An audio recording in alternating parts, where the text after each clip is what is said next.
And we are live. What's going on Facebook, LinkedIn, and YouTube Live? It's Coach Rowe. Today is Wednesday. I'd like to welcome you to the first row. And if it is Wednesday, you should know what that means. It's time for the Wednesday word. That's Wednesday word.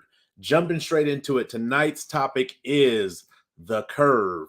As always, I like to explain what I mean by my topic. So, what do I mean by the topic, the curve? It's kind of mysterious. But what I mean by the topic, the curve, is how to navigate the twists and the turns that life throws at us. As always, I have three tools for the first row that I want to share with you this evening on how to manage the curve. So let's jump straight into it. Tool number one when it comes to the curve is master the apex. Now, a lot of you may or may not know, depending if you follow racing, you may or may not know what the apex is. In NASCAR racing, it's pretty much you go in a circle, you go in a circle, you go in a circle for however many times you got to go in the circle to win. But as you approach the curve, or as you approach the turn in NASCAR, where the curve is where you want to be closest at the apex of your turn. So there's an entry point to the apex. We'll make this hand the curve. There we go. There's an entry point to the apex, and then there's an exit point to the apex, and that's when you accelerate. So if you think of it this way, there's three things that happen. The first thing, as you approach the turn, you got to start hitting your brakes so that you can decelerate before you get to the apex. If not, you're going to spin out, and then you're going to lose the race. So you'll decelerate, and then you'll approach that apex. And then as you come past the apex, which is basically the point where the turn comes to an end and you're beginning to turn out of your turn, you accelerate to take off and continue your momentum. The reason why I say in the curve of life, the twists and turns of life, mastering the apex is important is because of the process is the brake, the coast, the acceleration after you reach the apex. And the reason it's important with twists and turns is because depending on when you do these things, will determine on how you enter the apex. If you enter it too early, if you enter it correctly, or if you enter it too late.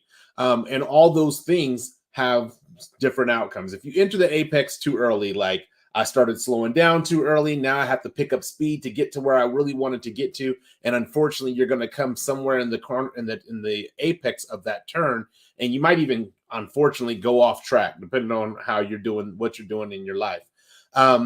And so now you're in a place where you've stalled out, or you have to reaccelerate in order to try to get through a turn. When we're thinking about the twists and turns in life, it's really important. And I'll talk about a little bit about the book that I wrote, Fire Your Job, Hire Your Passion.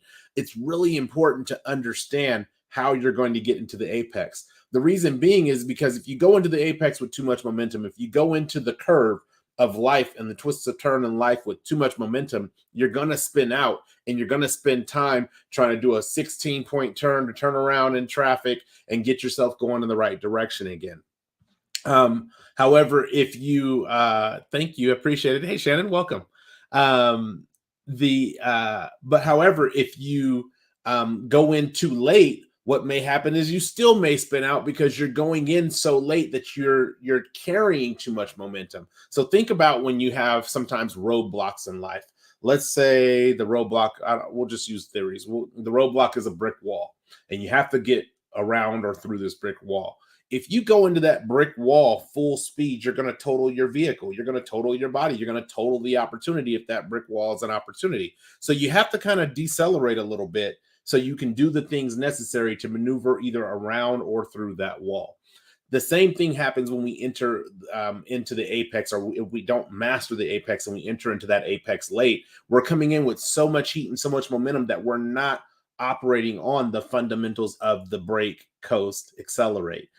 Sometimes we want to do things where it's like, I just want to floor it all the way through. I don't know how many of you have ever gone like indoor kart racing where you're hearing people screech their tires and burning out and spinning themselves around.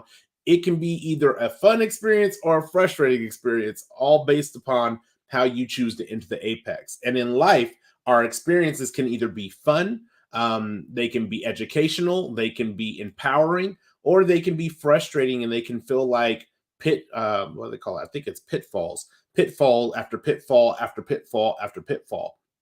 And so as we learn to master the apex, what we're doing when it comes to the twists and turns that are inevitably going to come in life is we are starting to pay attention to what is ahead of us. Now, that doesn't mean that we disconnect from the present, that we stop driving the vehicle or stop focusing on the present moment in our life. However, we start having an understanding of the signs. Like it's like being on a freeway and you say exit in 3 miles, and it'll tell you, hey, this exit has fuel and gas and or gas and food. Hey, this exit has lodging. Because you're getting the indicators that hey, my turn is approaching. Now all of a sudden you're able to master that apex. Hey, you know what? I haven't paid the cable bill in 6 months. They're probably getting ready to turn off my cable. I could at least in the present understand that turn is coming up and either decelerate to get ready to pay the bill or start paying the bill, catching it up. Or I can say, hey, look, we're probably going to come through this turn and there's going to be some catastrophe. And at least I know entering into it, I'm going a little too fast. Having a 6-month late cable bill, yeah, you're probably going a little too fast. You might want to fix that. But this is how mastering the apex helps us. Is it gives us the ability to see the signs that are coming and to see ahead to say, hey, we need to take these actions in order to navigate the twist and turn. The twist and turn is inevitable. We cannot avoid them indefinitely. At some point, a twist is going to happen. At some point, a turn is going to happen. And knowing that that's going to happen allows you to prepare for the moment. Now, what I don't want you to do is mastering the apex is not living in fear of the turn, not living in fear of the twist. Well, what happens if my health is bad? Well, what happens if I lose my car? What happens if I lose my house? What happens if, the sky falls in tomorrow? What happens for the rest of the night and still not reach all the different things that could possibly happen? But it's not this permission to go in and say, I'm going to be 100% focused on every possible twist and turn that can happen. All it is about having an awareness that you have an entry point into these turns, into these twists, that if you really are paying attention in your life, you can see these things coming ahead of time. And as those turns take place, you can master hitting that apex. So that's tool number one, master the apex. And that will definitely carry you through the curves, twists, and turns of life. Let's go on to tool number two. So tool number two when it comes to the curve is do better next time. We're going to stay on the racetrack. The racetrack, last time I checked, unless you're running on a track, but the racetrack in NASCAR, I've never seen them just go around one time and that's the end of the race. Maybe they have that. I've just never seen it. But do better next time is really giving yourself permission to say, hey, look, I didn't hit that apex right. I didn't master the apex the first time around. So the next time when I come back around this track, and I have the ability to see the curve that's coming, I'm going to try to do better. I'm going to try to do better. I'm not going to try to be perfect because you're never going to establish perfect and you'll be driving around that racetrack for your entire life and still never be perfect. But I'm going to try to do better.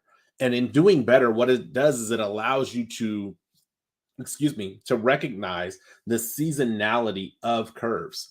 For me, when I was younger, an adolescent, the big thing for me was I suffered from significant depression and I didn't understand why I was suffering from depression. Hey, what's going on, Christina? I didn't understand why I was suffering from depression in the sense of it was like everything seems to be going good. And then all of a sudden it wasn't. And there were certain key triggers. Breaking up with a girlfriend, that always was a trigger. Like, oh man, I lost my boo thing. Now I'm not feeling as happy as I was. Dealing with sometimes bad grades, sometimes dealing with the family environment dynamic in my household. Some of those things caused depression. And so what had happened was, initially I started going into that, trying to master the apex of the curve by simply tuning out my emotions. Well, I'm just going to fully disconnect, and then that way I won't be depressed. That wasn't the right answer. And so what that was doing was it was causing me to enter depression even earlier because it was like, ooh, I feel like I might be, my girlfriend seems like she's not happy and she might be breaking up with me soon, or that might be coming to an end. Let me go ahead and start disconnecting now. And so I'm entering in that apex early and prematurely in order to try to overcome something. And what I'm finding on the other side is I'm running off track. And now instead of it just being like a breakup and, hey, things didn't work out and life moves on, it's like this catastrophic event. And I spent more time in the actual breakup than I needed to spend in the breakup. And even if I needed to spend that amount of time in the breakup, I wasn't doing the things necessary to overcome the emotional turmoil that I was in from the breakup. And so do better next time. It's almost like being on a freeway and you have an exit that you know, let's say you're going to wherever and you know the exit you're supposed to get off of. And right as you're parallel with that exit, realizing that, oh man, I wasn't paying attention and the exit's there. Now, I have seen where people will hit their brakes and try to cut over the median and through the concrete barrier to get their car on that exit. You know what? There's other exits that you can get off of and get to your location.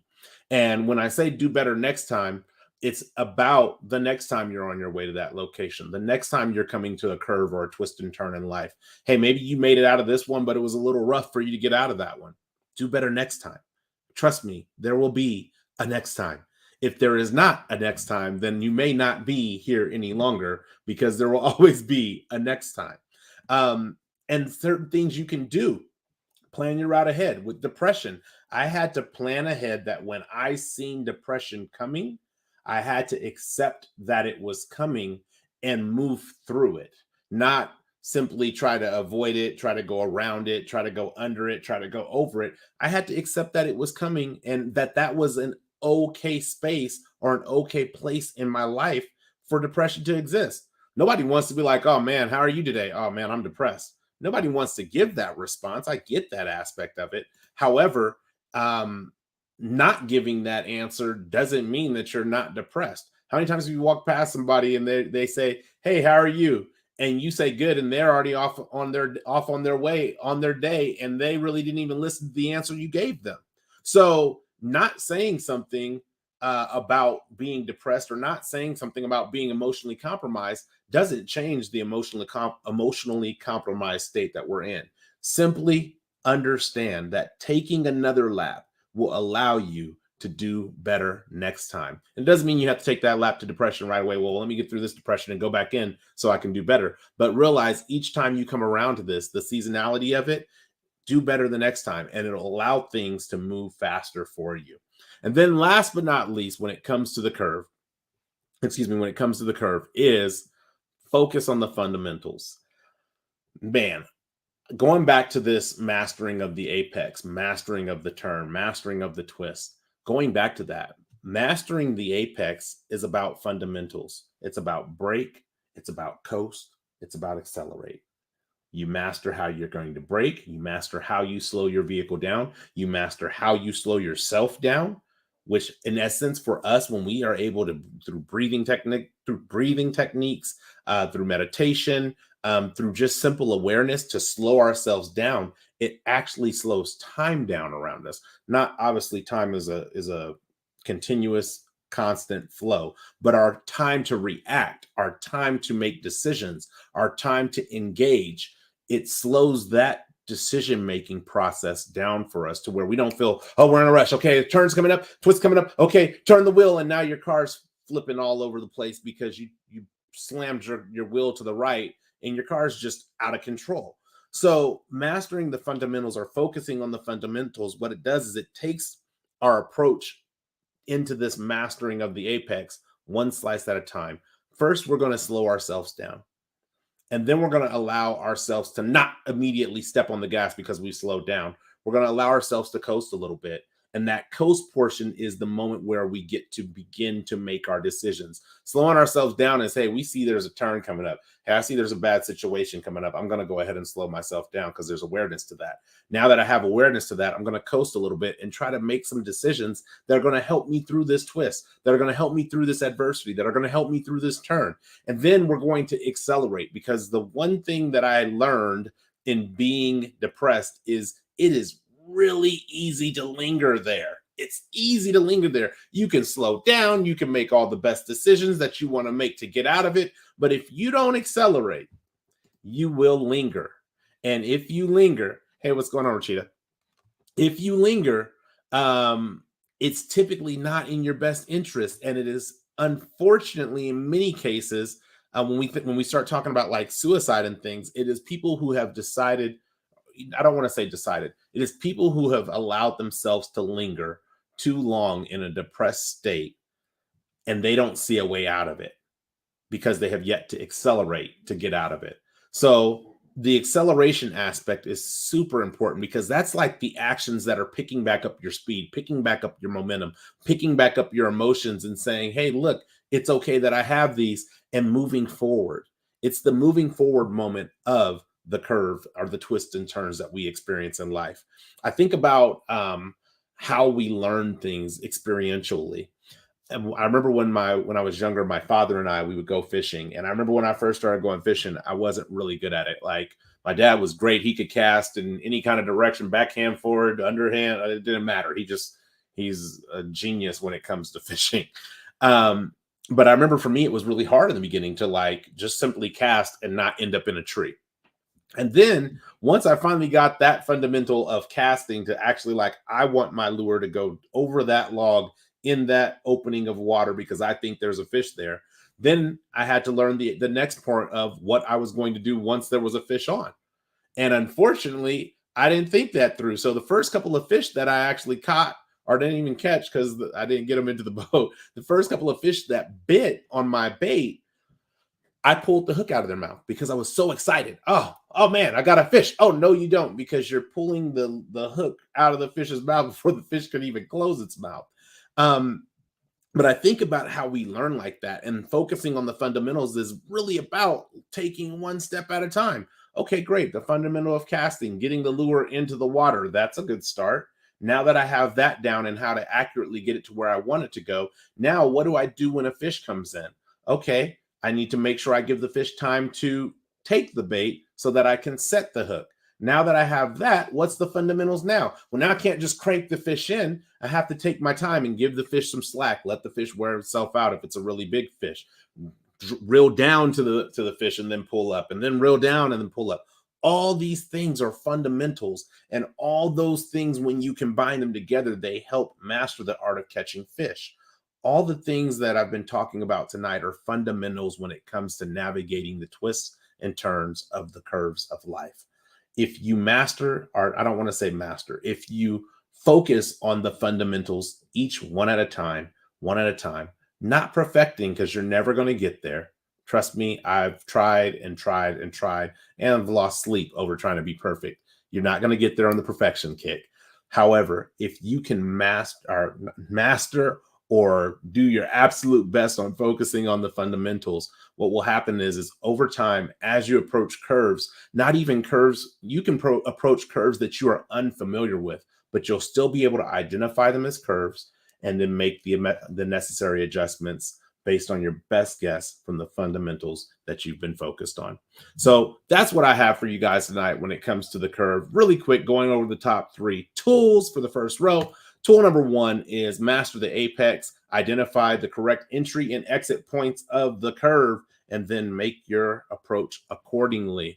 Tool number 2 is do better the next time. Again, identify the seasons of the curve. And if you mess up, or if you miss the opportunity, come out of that curve. When you come back around and that curve comes up again, try to do better the next time. And then tool number 3, again, is focus on the fundamentals, master the little disciplines, and the big wins come. It's the little things that get us the big wins. So master those little disciplines, and that will get you the big wins, because that's where your focus is, on the little things. So that's what I have for you guys tonight. As always with the Wednesday Word, there's a personal story that I like sharing, or a story that I like sharing. This one happens to be personal. About what got me thinking about this topic. And really what got me thinking about this topic, the curves of life, was the season. We are currently, I believe we're in fall now. I think we've hit fall. But we're currently, if not close to fall. And in fall in Utah, it is a very beautiful time of the year because we're surrounded by mountains. The colors start to change. And so you get the reds, the yellows, the bright greens. You get all these beautiful, beautiful colors. And this past weekend, my wife and I, we took a trip into a space that's called the Alpine Loop, and we just went and looked at fall colors. Now, here's the thing. On our side of the mountain, there's like little patches of red and maybe some brown and some green, but there's not a whole lot of fall colors. However, last year we missed seeing all the fall colors because by the time we went through, it was too late and everything was pretty much had fallen off the trees and was almost dead.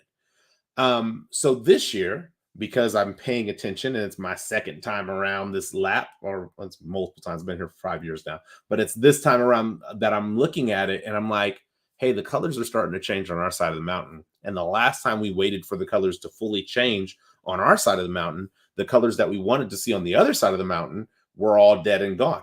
So since the colors are beginning to change on our side of the mountain, maybe we have an entry point to go and see these fall colors.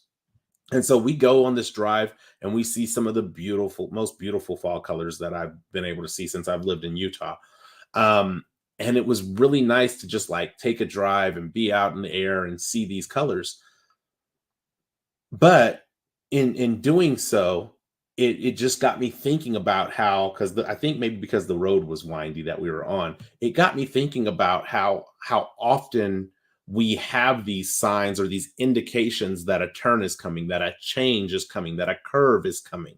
We have these indications and we ignore them. We ignore them year one, we ignore them year two, three, four, 5, 10, 20. We ignore them.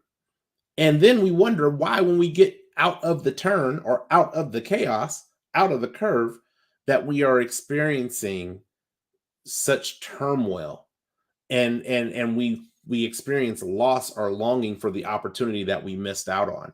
And so this was fortunate for me that we were able to see these colors, but it just was a constant, it was another reminder that as I'm faced with challenges in life, as I've experienced more turns and twists and probably drops on the roller coaster of life,